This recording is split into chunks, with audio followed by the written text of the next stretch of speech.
Damos la bienvenida a nuestros dos ponentes, el profesor Tomás Ortiz y Jorge Lam. Tomás Ortiz va a hacer la primera presentación. Tengo que decirles que Tomás, movido por esa pasión científica que diferencia realmente a las personas brillantes, ha estudiado medicina y psicología y además se ha doctorado en las dos carreras, porque así podía entender mejor cómo era la relación cuerpo y mente. En su vertiente docente ha desarrollado su trabajo en asignaturas relacionadas con la neurociencia cognitiva, la neuropsicología, la psicología médica y la psiquiatría. Y en su labor investigadora es autor de cerca de 200 publicaciones nacionales e internacionales en el campo de la neurociencia de un notable impacto científico. Entre ellas ha abordado la influencia del multilingüismo en la actividad neurofuncional. Tomás, cuando quieras.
Recientes investigaciones lo que demuestran es que el multilingüismo afecta directamente a un proceso básico de las funciones cognitivas, que es la atención.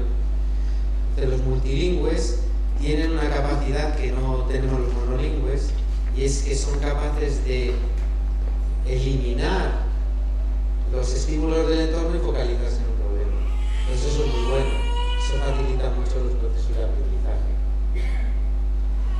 También sabemos que, no como antes se creía que el lenguaje estaba en un área y que esa era inamovible, hoy sabemos que el cerebro se puede expandir y que a medida que utilizamos más idiomas se expande más las áreas del cerebro, incluso puede llegar al otro hemisferio, y se sabe que no es que esas áreas del cerebro impiden otras áreas, sino que al revés, que se puede expandir mucho más. Y sabemos ahora que no todas las personas tienen en la misma área del lenguaje. Estos son estudiantes míos de medicina, y este estudiante, esto que ven en naranjita es área del cerebro que está activada cuando están leyendo o escuchando algo. Aquí estaban escuchando un discurso mío. Miren cómo lo tenía pero fíjense este cómo tiene el área del lenguaje, totalmente distinta. La hipótesis es que el área del lenguaje estaba aquí. Obviamente no encontramos el área del lenguaje aquí, la encontramos muy cerca de donde se decía, pero fíjense las diferencias entre distintos sujetos. Quiere decir que somos responsables de lo que aprendemos. Este ha aprendido el lenguaje castellano de una forma, este probablemente de otra y este de otra. Son todos estudiantes, bueno, estos son médicos ya, estos cerebros. Entonces vemos que el cerebro se desarrolla en base a lo que vamos estudiando a lo largo de nuestra vida, en base a lo que queremos aprender, y que es muy plástico nuestro cerebro. También hemos descubierto que hay lenguajes que se organizan en el hemisferio izquierdo y otros en el hemisferio derecho. Por ejemplo, los chinos se localizan en ambos hemisferios, principalmente en el hemisferio derecho, mientras los ingleses y los españoles, toda nuestra actividad se localiza en el hemisferio izquierdo. ¿Ven aquí estos puntos amarillos? Para que se hagan una idea, bueno, se lo he puesto aquí. En cambio, los chinos trabajan mucho con el hemisferio derecho y al final son bilaterales. También sabemos que las mujeres son más bilaterales en el lenguaje que los hombres. Cualquier lesión cerebral relacionada con el lenguaje, el pronóstico, si es en una mujer, es mejor pronóstico que en un hombre. Y también hemos descubierto otra cosa importante, y esto va para los profesores que hay aquí, que en función de cuando enseñemos un lenguaje, así obtendremos un resultado u otro. Este estudio lo hemos hecho con mujeres portuguesas que no sabían leer, que no habían leído nunca, y hemos visto que las mujeres que no habían leído nunca, pues cuando empezaban a leer, todo se organizaba en un hemisferio, las mujeres que no habían leído nunca, cuando empezaban a leer, organizaban la actividad en los dos hemisferios, en el hemisferio derecho y en el hemisferio izquierdo. O sea que los dos hemisferios funcionaban a la vez, globalmente.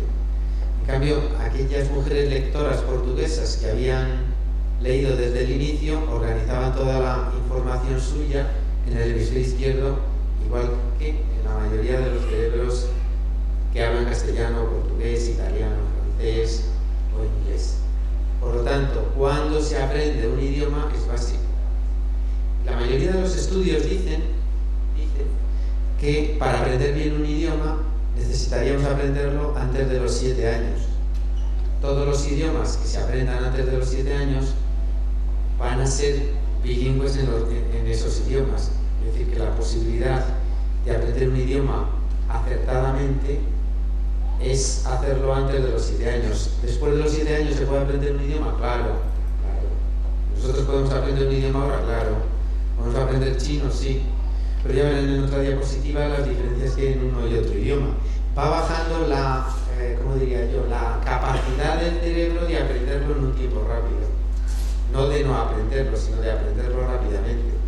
Digamos que baja la eficiencia del cerebro, de tal forma que ya en la adolescencia, pasada la adolescencia, la eficiencia para aprender un idioma es mucho peor que antes de la adolescencia. Si yo fuera director del colegio, intentaría que todos los idiomas se aprendieran aquí y no las matemáticas. O sea, se aprendieran, si queremos tener gente después que hable idiomas, si queremos tener personas que hablen matemáticas, probablemente en los 4 o 5 años es el gran desarrollo de las áreas de las matemáticas. ¿Por qué decimos esto? Porque cuando hacemos estudios para ver la maduración cerebral, nosotros encontramos cómo madura el cerebro. Y todo lo que ven en rojo es que el cerebro no es maduro. Y todo lo que ven en azul es que el cerebro es muy maduro. Si analizan, esto se hizo en Estados Unidos con chicos americanos, entonces se comprobó que los cerebros hasta por lo menos los 10-12 años todavía tienen una gran inmadurez. Quiere decir, cuando se dice inmaduro, quiere decir que está habilitado para madurar rápidamente, que está habilitado para adquirir información rápidamente, que está habilitado para múltiples funciones cognitivas y para múltiples asignaturas, y sobre todo está muy habilitado para hacerlo con gran eficacia. Por lo tanto, si miráramos estos cerebros, hasta esta edad el aprendizaje es muy rápido y no se necesita mucho. A medida que avanzamos aquí, pues el aprendizaje es menor porque el cerebro ya está muy maduro. Ven que casi todo el cerebro está en azul, ¿no?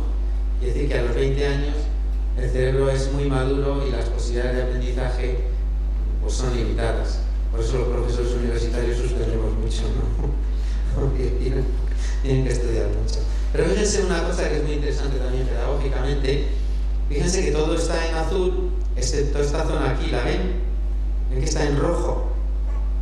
Esa zona es una zona que controla las emociones. Quiere decir que si no se educa en las emociones, el cerebro no madura. Y nosotros lo podemos ver. Podemos valorar si nosotros encontramos cerebros que aquí tienen una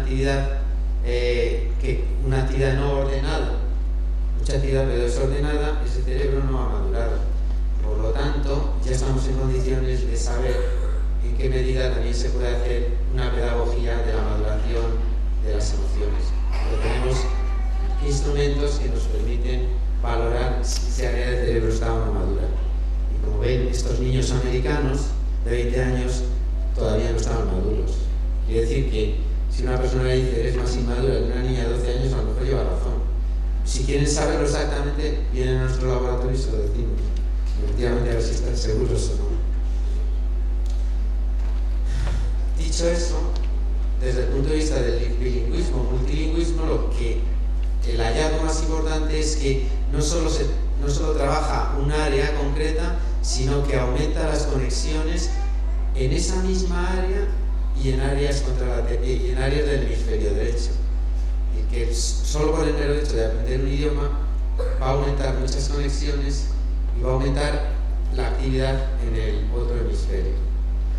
También sabemos, es el ejemplo, este es un trabajo de Leonard, ahora pondremos nuestro trabajo, lo que hemos hecho nosotros. Entonces Leonard comprueba que los monolingües tienen, ¿ven esto amarillo? Todo lo amarillo es una gran actividad en el cerebro. Entonces comprueba que los monolingües tienen una gran actividad en el hemisferio izquierdo, tanto en palabras nuevas como en palabras repetidas. En cambio, los que son bilingües tienen una gran actividad en las palabras nuevas, es decir, a medida que van aprendiendo palabras nuevas, se activa el hemisferio derecho, no solo el izquierdo, sino el derecho. Y cuando ya han aprendido esas palabras y las repiten, vemos también, Leonard y colaboradores vieron que todavía estaba muy activado el hemisferio derecho frente al monolingüe que no lo tiene activado. Quiere decir que estamos aumentando las conexiones cerebrales en el otro hemisferio, solo por el mero hecho de aprender otro idioma. Y cuando estamos con sujetos bilingües y analizamos cuando han aprendido el idioma, lo que sabemos es que si se aprende desde el nacimiento, la misma área del cerebro y las mismas neuronas comparten dos idiomas. La misma neurona dice, bueno, ¿para qué voy a utilizar otra? Pues la comparto. Pero cuando eso se produce ya en la adolescencia, o pasada la adolescencia, el 80% de ese lenguaje está en un área distinta, está cercana, pero comparte muy pocas áreas del cerebro los dos idiomas. En cambio, cuando el idioma se aprende de adultos, por ejemplo nosotros que quisiéramos ahora aprender un idioma, el 100% de un área es para un idioma y el 100% de ese área es para otro idioma. Es decir, que si no quieren tener problemas de memoria o de demencia en un futuro, aprendan un idioma, aprendan chino y ya está. Y es muy preventivo, muy preventivo. O sea que tenemos un sistema preventivo para que el día de mañana no perdamos memoria o no tengamos una demencia precoz. Pues es aprender chino, por ejemplo, sería uno de los mejores métodos que hay. Y nosotros sabemos también que el hecho de utilizar varios idiomas no es como se creía antes, que generan aberración en unas áreas, no, que hay otras áreas distintas, no. Lo que están es reforzando las mismas áreas, refuerzan áreas del cerebro, aumentan esas áreas e incluso son capaces de aumentar otras áreas en otras partes del cerebro. Por lo tanto, no es que se esté utilizando áreas distintas a las lingüísticas en el cerebro, sino que se están aumentando esas áreas. Y también se han hecho estudios en los cuales el aumento de lenguas o el estudio de lenguas mejora la función ejecutiva. Entre una persona que tiene que es monolingüe y una que es bilingüe o trilingüe o multilingüe, a la hora de realizar actividades en las cuales tienen que tomar una decisión o un proceso de razonamiento, los multilingües son mejor que los monolingües, lo cual afecta a áreas como la atención, la discriminación, la percepción, el análisis, todo esto cerebral y la toma de decisión cerebral. Es decir, que ¿por qué favorece mucho más la respuesta conductual? Porque hay muchas más áreas que están activas y que se ponen en marcha ante cualquier otro estímulo que llegue, aunque no sea estímulo lingüístico. Y lo que sí los estudios lo que sí dicen es que lo que más favorece los idiomas es la concentración y la atención. Lo que más favorece todas las funciones cognitivas, además de las funciones ejecutivas, es la atención. Porque son personas que tienen una capacidad de eliminar ruido de alrededor, de eliminar estímulos que no le llevan a localizar una función. Por lo tanto, esa capacidad de atención después le va a servir para muchas asignaturas. El que tenga mayor capacidad de atención en la clase significa que va a tener más capacidad de percibir información y de elaborar información. ¿De acuerdo? Y lo que también hemos comprobado es que los sujetos que son bilingües, ante una toma de decisión, son más rápidos que los que no son bilingües. Cuando les ponemos estímulos o cuando les ponemos pruebas que tienen que tomar una decisión rápidamente, los multilingües la hacen más rápidamente que los monolingües. Y lo más importante, desde mi punto de vista, que yo me dedico más al desarrollo del cerebro, se acaba de publicar hace unos años un trabajo donde se ve que la plasticidad cerebral de los multilingües es muchísimo mayor que de los monolingües, pero muchísimo mayor. Y eso es un dato importante para un buen desarrollo del cerebro. Decía Ramón y Cajal que cada uno es responsable o es el propio arquitecto de su cerebro. Bueno, eso no es verdad. Quienes son los responsables del arquitecto del cerebro son los profesores, los padres. Y en mi caso, Franco, que es mi monolingüe. Quiero decir, tampoco es que sea yo, ¿por qué no iba a estudiar muchos idiomas como los niños de ahora, como los niños que están aquí, en este colegio, que son multilingües? Quiere decir que los profesores tienen el deber moral de desarrollar adecuadamente el cerebro de los niños. Y es un deber que la neurociencia le estamos aportando muchos datos para que lo hagan bien. Con lo cual, probablemente la profesión que más deberíamos pagar en el mundo serían los profesores, a los maestros de 1 a 7 años. Y los que mejor tendrían que estar preparados. Y los que deberían ganar más dinero que todos los profesores universitarios. Porque son los que van a modular ese cerebro, son los que van a dar las vías necesarias para que ese cerebro se desarrolle. ¿Y ahora qué ha pasado? Nos hemos quedado sin cerebro. Hemos hecho un estudio para comprobar si todo lo que he dicho es verdad, si funcionaba o no el multilingüismo. Lo hemos hecho con 36 niños. A 18 niños les aplicamos un programa de multilingüismo, otros fueron de control. Los idiomas fueron el español, el portugués, el inglés y el chino. El procedimiento que hicimos es 10 minutos por la mañana y 10 por las tardes, de tal forma que pudieran compatibilizar las clases. Los lugares donde los hicimos fue en el Colegio de San Patricio y en el Colegio TAP de Toledo. Y el tiempo fue de noviembre del 2012 a junio del 2013. Y les hicimos unas pruebas para ver el cerebro, que era el electroencefalograma, para ver cuando escuchaban un idioma qué pasaba en su cerebro. Y después les hicimos variables cognitivas relacionadas con el cociente intelectual y sobre todo con la velocidad perceptora, que decía la literatura que era verdad, y con la función global del lenguaje. ¿Y cuáles han sido nuestros resultados? Lo llevamos a cabo mediante un método que se llama Polyglot World. Es un método que permite estimular simultáneamente varios idiomas a la vez. Entonces, mediante un sistema de vídeo y de audio y visual, permite que puedas introducir de forma rápida varios idiomas de golpe. Y los resultados que hemos obtenido es que con 4 idiomas, con español y 3, pues evaluamos cuánto sabían los niños antes de empezar el proyecto. Como eran colegios bilingües, pues el inglés lo sabían mucho. O sea, tenían muchos conocimientos de inglés, pero del portugués y del chino no tenían. Elegimos el portugués y el chino, el portugués porque tenía la fonología similar a la española, los sonidos similares a los españoles, y elegimos el chino porque el chino iba a los dos hemisferios, no solo iba uno, y por lo tanto queríamos ver el proceso de aprendizaje, sí. Y lo que hemos comprobado es que después de estos 10 minutos por la mañana y 10 por la tarde, y después del curso académico, pues el aprendizaje fue muy grande, no solo para el inglés, que se duplicó, sino para, sobre todo, el portugués, que bueno, digamos que fue el más espectacular. Y también para el chino. O sea que sí que, estimulándoles, se consiguió un desarrollo, principalmente de los dos idiomas que no sabían nada, muchísimo, y se mejoró el inglés.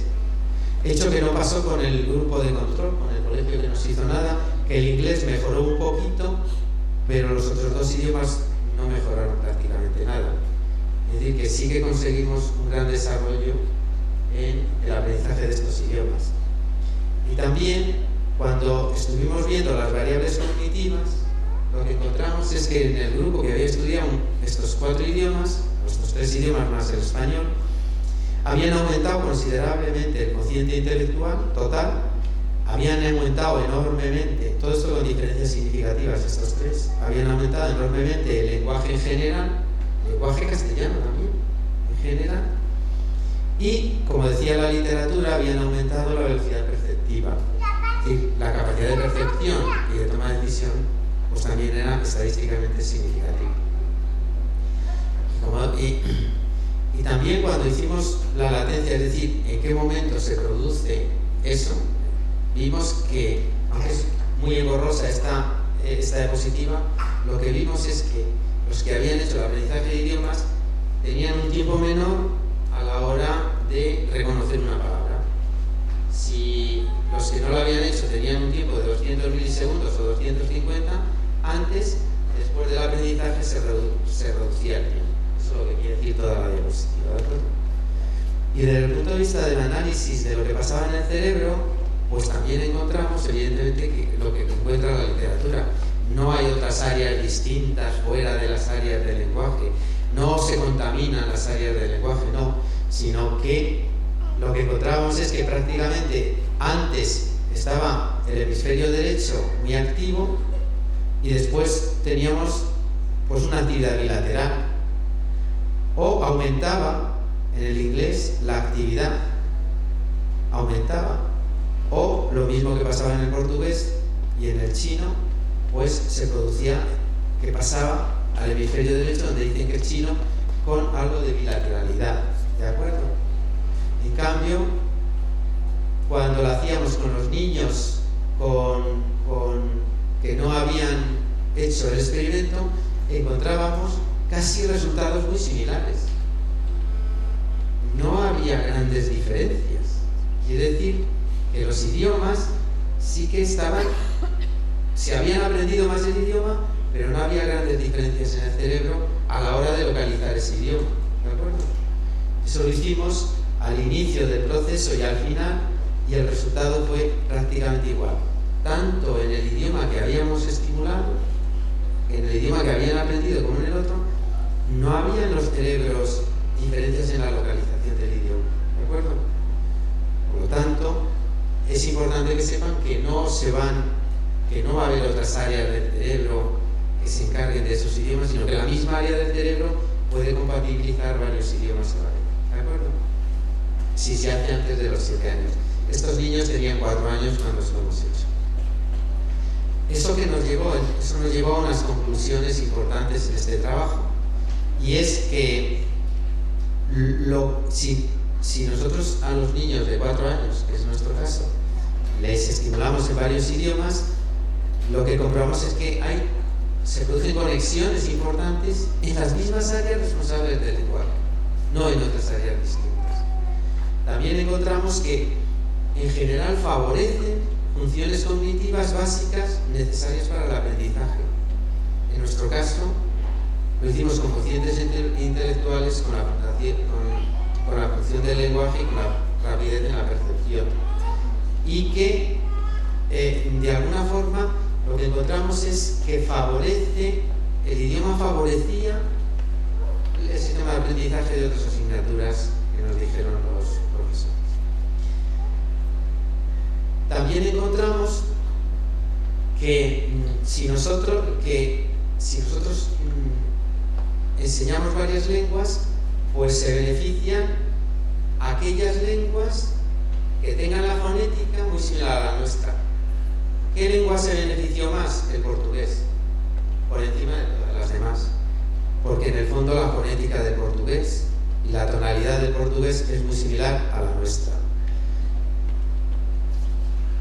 Y como orientaciones, nosotros creemos que se podrían estimular idiomas diariamente con periodos de tiempo muy cortos, y que si mantenemos esa estimulación a lo largo de todos los días, incluidos sábados y domingos, con estos periodos de tiempo muy corto, lo que estamos es desarrollando áreas y conexiones cerebrales que van a potenciar el día de mañana la posibilidad de que estos niños aprendan más idiomas. En realidad, nuestros estudios no se basan en el aprendizaje de idiomas. Nosotros no enseñamos a aprender idiomas. Aprender idiomas es algo muy costoso. Pónganse a estudiar chino y lo verán. Cuesta mucho, se necesita mucho esfuerzo. Lo que nosotros enseñamos es cómo desarrollar el cerebro para que el día de mañana el idioma sea más fácil. A veces nos preguntamos cómo es que un rumano llega aquí y empieza a hablar enseguida español. Pues porque dentro de su fonética, dentro de su lengua, hay muchos fonemas similares a los nuestros. Lo que haríamos en el colegio, a no ser que sea un colegio de idiomas, es potenciar o desarrollar o abonar el cerebro de estos niños para que el día de mañana puedan aprender idiomas de forma muy rápida. Y se ha comprobado que si nosotros estimulamos idiomas antes de los 7 años, si dentro de 30 años esta persona va a la nación, al lugar donde se habla ese idioma, lo adquiere rápidamente. Es decir, que todo lo que hagamos antes de los 7 años en relación con los idiomas, la posibilidad de que esa persona tenga facilidad para los idiomas que ha aprendido o para los estímulos que ha recibido de habilitación o de conexiones cerebrales, las va a tener y le va a resultar mucho más fácil aprender un idioma que aquella persona que antes de los 7 años no haya tenido contacto con los idiomas. En ese sentido, desde el punto de vista pedagógico, sí que se pueden tomar decisiones de habilitar a los niños a que el día de mañana pueden hablar varios idiomas de forma más fácil que si no los hubiéramos estimulado en estas edades. Y muchísimas gracias y ha sido un placer estar con ustedes.